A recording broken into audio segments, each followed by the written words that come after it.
So in holographic breathing, or in any breathing, the ribs are lifting on the in-breath and they're dropping on the out-breath. And as they lift, that increases the area in the chest. But what is pulling them up is the muscles are shortening, and they're shortening through the top ribs, from the sternum up to the cranium and up into the spine, but also it's connecting to the hyoid bone and jaw. So as the muscle lifts to lift up the chest, this muscle from the top of the sternum to the hyoid bone also shortens, and the jaw is relaxed. The jaw will open. So that is what happens in holographic breathing. As we breathe in and chest is lifting, this muscle is shortening at the same time. That is dropping down the jaw. Now I'm going to show that with this model. This is my pink Terminator. Whoops, it's broken. Okay, so here we have the muscles, or the two muscles that rise from the top of the sternum and the upper ribs and collarbones here. And as all these ribs are lifting, this is also shortening. But if the jaw is relaxed, what happens is, breathing in, all the muscles shorten and the jaw opens, as does in holographic breathing. All those ribs drop down and all the muscles relax and lengthen, and the jaw closes. So you get this effect: breathing in, the jaw is naturally opening. Breathing out, the jaw is naturally closing. And this is having to balance in these back muscles that are coming up to the back of the occiput. So there's this pull through the whole cranium, through the front of the face, through the muscles down this way, and there's this whole pull through the occiput, down through all these muscles coming down from the occiput to the back and the spine. They're balancing front to back to lift up the ribs. And if the face is allowed to engage in that, and the cranium is allowed to engage in that, what will happen is breathing in, breathing out, breathing in, breathing out. Now along with that, the lips are closed. Even though the jaw is open, the lips are closed. The tongue's on the roof of the mouth. So it refers through the whole face and to the cranium. And it starts this, all of the bones of the face and the cranium starting to articulate with the breath. It's not just the jaw moving.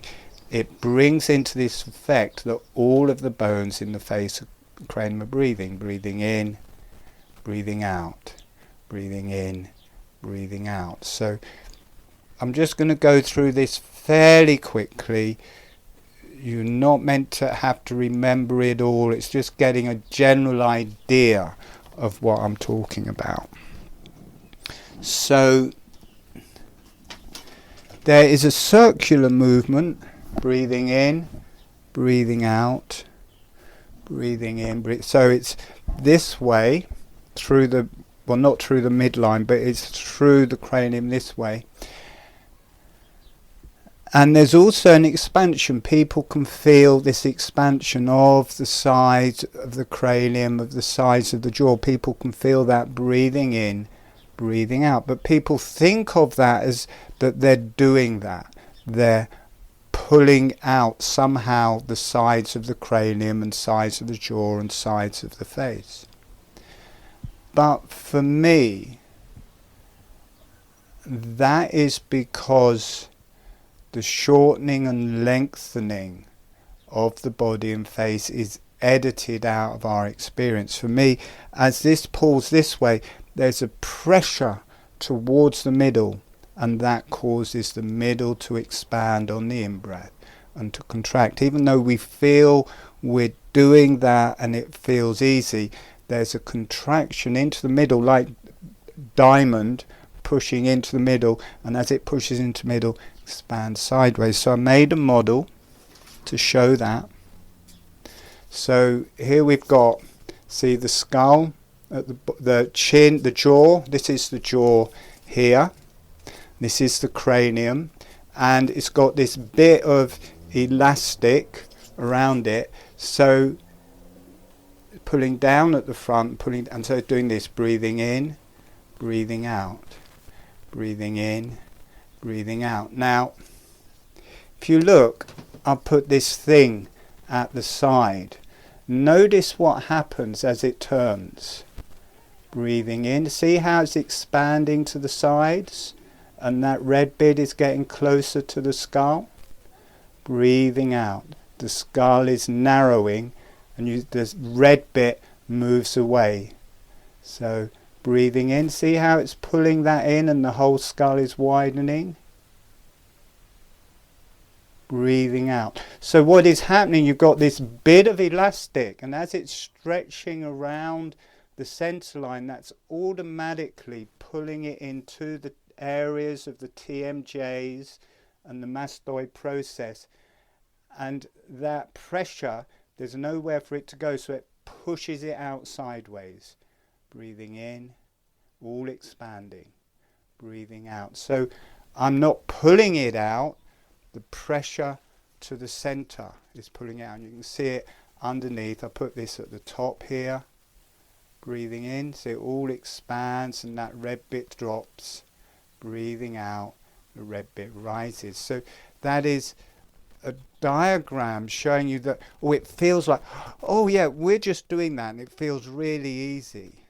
But there's this pressure that's primary, that's causing the expansion that we don't feel, and is hard to be with. It's not an easy thing teaching the shortening, because it is a pressure, and to feel a pressure and a contraction as you're breathing in is kind of counterproductive, because a breath, oh, everything's expanding, but physiologically not so. With the jaw, people sense it, the jaw breathe, and I couldn't figure it out for ages because I could feel this massive opening of the jaw and closing of it, and I thought, well, there's no muscles here pulling the jaw out to get that experience of it coming outside. So I'm thinking, how's that working? And in the end, I figured it out. It's the same as the pelvis. So here we have a jaw. So it's the chin, it's the TMJs. You've got the hyoid bone here, and you've got the muscles coming down to the sternum, and then the I've forgotten the name, the muscle. This is the zygomatic arch and the masticating muscles coming up. Now what happens is this pulls, the jaw slightly opens on the in-breath, and then rather than it keep on opening, it balances. The tension in the muscles below the jaw balances with the tension above the jaw. The jaw automatically does that, and so it will stay in the same place, but as the breath comes in, it can get a bigger tension underneath, and that's automatically balanced above, so it pulls down but is balanced here. Now if you look what happens underneath, so you've got the sides of this blue behind, let me get it on me where it's red, so you can see the sides of the jaw there. Now as it pulls down, breathing in, can you see that expanding? Breathing out, contracting.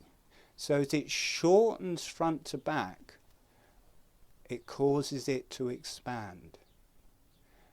As it lengthens front to back, it causes it to narrow. So it's breathing in, breathing out.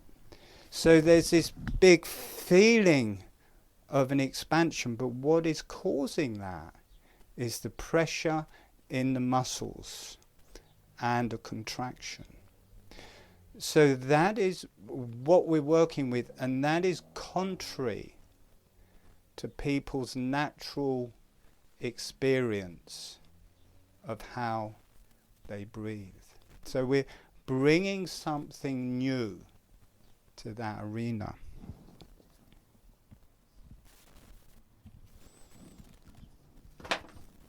Now, even last time when I tried to show this, the internet, when I was editing it, this next bit where I show the spine, every time I showed it 3 or 4 times, every time I came to the bit with the spine shortening, the internet went out and the picture went. So there's some karma behind it, because you know the internet doesn't even want me to show it to people. So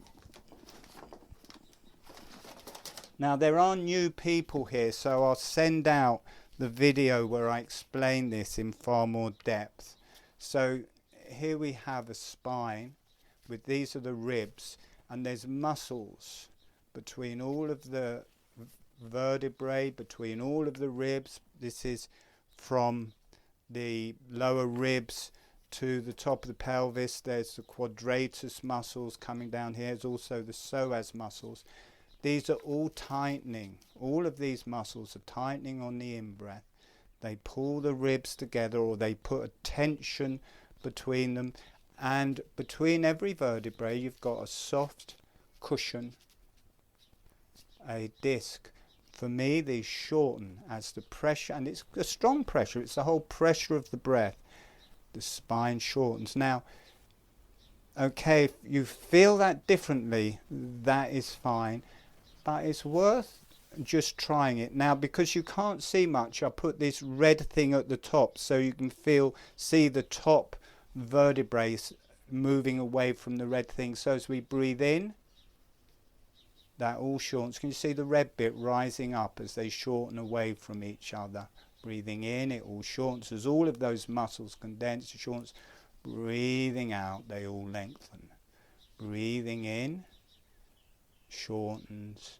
Breathing out, lengthens. Okay, now again I will stress, this is according to me. If you are a therapist and you see it and do it in a different way, it's fine. If you want to try this, it's also fine.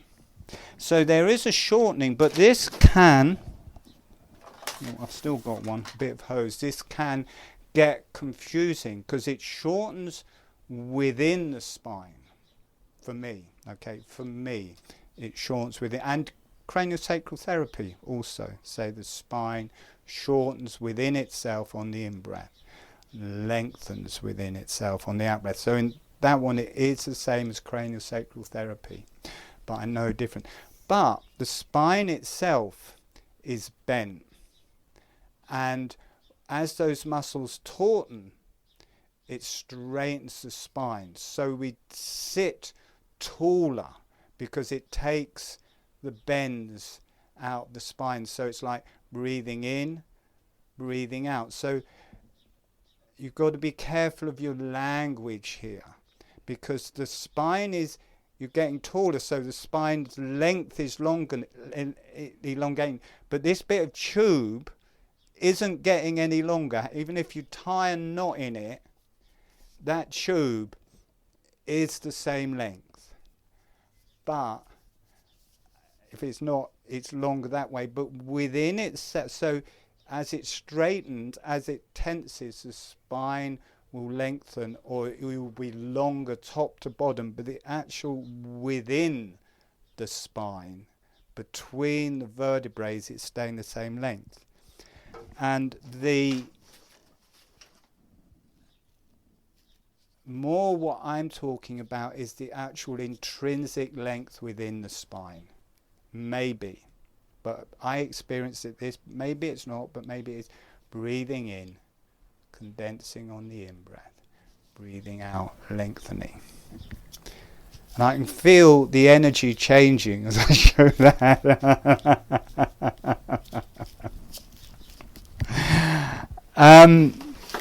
Where's the pelvis? See, I've blown the balloon up. With the abdomen, we feel the abdomen expanding. But what's actually happening, the top diaphragm is pulling down, the bottom diaphragm is holding it, or for me it's actually tightening, and they're lifting together, breathing in. There's a shortening top to bottom that causes the expansion. There's a lengthening top to bottom that is causing the narrowing. So even though we feel it as an expansion. What is causing that expansion is a tightening and pressure in the muscles. And I can feel the energy changing. People, even though people aren't doing it, people are taking on board the potential of a different quality of breathing. And I'm not saying it's something to do all the time, but to deal with birth, we have to at least try to do that. Because also, you think of this as the uterus. When the contractions start, shortening top to bottom, and there may be some change, but once the waters have broken, or even before the waters are broken, the volume inside will stay the same. Contraction, shortening top to bottom to push the baby out, but it's not just going to fly out, so there's a pressure and there's an expansion to the sides. And when the mother's diaphragm is dropping, breathing in, breathing out, breathing in, breathing out. So we're going to be the baby. So there's that experience of shortening and widening. Then in the last lung one, we didn't go down as a baby, we went down upright. But people seem to enjoy it. When we were just doing the wings opening and closing in the first meditation, people were getting a little bit spacing out and finding that hard. But in the second meditation, when we included the diaphragm, which runs down the sacrum right through to the pubic arch, that puts the tension forwards to back, so it's like a circle, and as it pushes forwards to back, there's the expansion sideways. And as soon as we started doing that, everyone came much more into their bodies, and afterwards said they enjoyed it. So that was good news to me, because if you can feel that shortening and lengthening horizontally, you may also feel it in the body and in the spine. Now,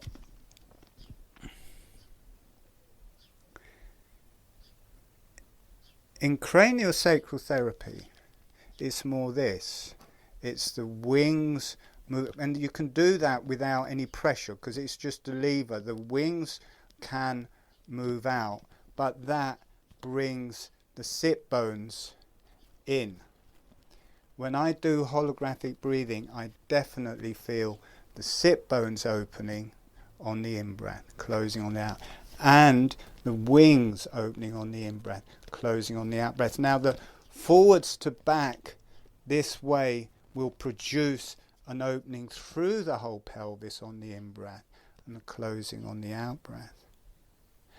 But also something we did, I'm not sure where the muscles go, I should have looked, but from the sit bones they're coming out, I think it's the inside of the bone here. So also for the muscles from the sit bones to the legs on the in-breath will be pulling the sit bones out on the in-breath as well. So you get both, and you get, rather than just a lever or rotation and a movement in the joints, you get a flexing of the bone. You get the dynamic of the bone bending in different directions, and it has a potency and a power to it. Now, when we're giving birth, well, when the women are giving birth, you've also got the baby and the baby's head coming down. So it's, you know, it's good that the wings open when it's in the wings on the in-breath, but also when the baby's engaged and coming down through the sit bones, you want them to, you know, you want to be able to breathe in and get this really deep earth energy opening on the in-breath. You know, this was really the energy when I meditated before, was this movement and this energy in the sit bones opening on the in-breath, closing on the out-breath. Now, that was a lot of different things I was showing you there, and I hope it didn't knock you out too bad and you can watch the video. But I made those models, so you're going to have to listen to it.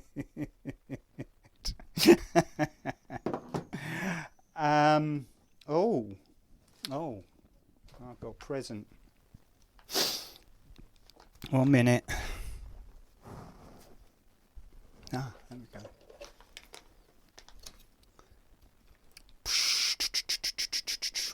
It's not a starship, it's a clitoris. I've got a 3D clitoris. So also, as we're giving birth, that's the head, or whatever it's called, my brain's gone today, I'm sorry. But also the baby is coming down here, and this diamond we did with the yellow wave, you've got the bottom part of the diamond to the coccyx here, opening and closing as the baby's head is coming through the clitoris. So the same nerves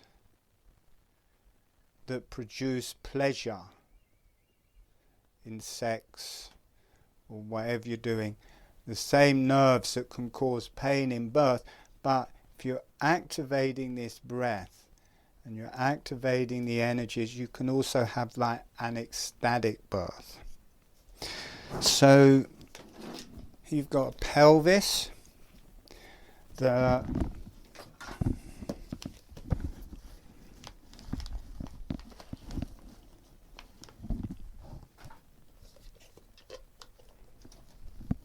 now obviously the baby's going to be much smaller than this, but I haven't got a baby, so never get an adjustable pelvis, they just fall apart.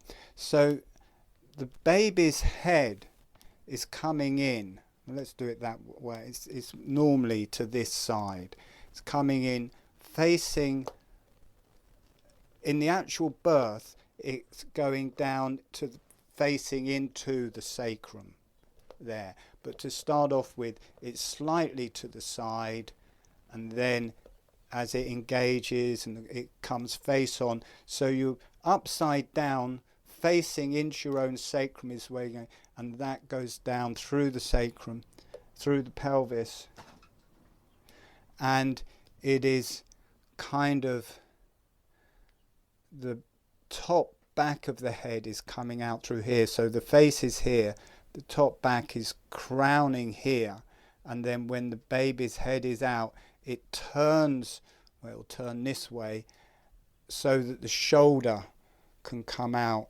through this gap here, and that drops, and the other shoulder can come out through the back, and then the whole baby can come out. So we're going to drop down into our own pelvis, and as we're breathing, that's when we drop down vertically as we did last time, that doesn't so strongly bring you into birth. It does a bit, but when you drop down head first and front to back, so your face is facing towards the sacrum and the back of your head is facing towards the pubic arch, that instigates the experience that you're giving birth in your own pelvis and you're being born as the baby. And it also, so what you start getting is, as the more strongly you start feeling this expansion of the pelvis and shortening back to front and then narrowing and lengthening, and that corresponds exactly as the pelvis is expanding top and bottom, your cranium in it is expanding top and bottom. So the birth, this is one of the reasons I think that the births become pain-free, is that women naturally start breathing, and naturally their pelvis starts breathing in the birth, and it's in line with the breath that's already in the baby. So as this is expanding to the sides, same time, you as a baby, your cranium is expanding to the sides. Breathing out, this is contracting, your cranium is contracting. As this is shortening front to back on the in-breath, your cranium is shortening front to back on the in-breath. As this is lengthening front to back on the out-breath, your cranium is front to back. So there's the experience horizontally, but there's also the experience lengthwise. You've got the whole uterus pulling down, and then this is more in the top of the head, shortening top to bottom and everything expanding, lengthening top to bottom and everything is narrowing. So you get a lot of pressure in birth. But if you learn this where breathing, that the shortening is causing the expansion, then you don't have to feel a contraction as a contraction. You can feel the contraction as a contraction, or you can feel it as the expansion that it's creating. And for me, one of the biggest undermining things is birth is the word contraction, because then people are going in with this idea, oh, everything's contracting, whereas that contraction is part of an expansion. Better word, I don't know what, but something that would include both of that. So it looks like I've knocked everybody out. We're going to have just a short break for, and I'm sorry it's gone on too long, but I just really felt to give that physical information of how it works.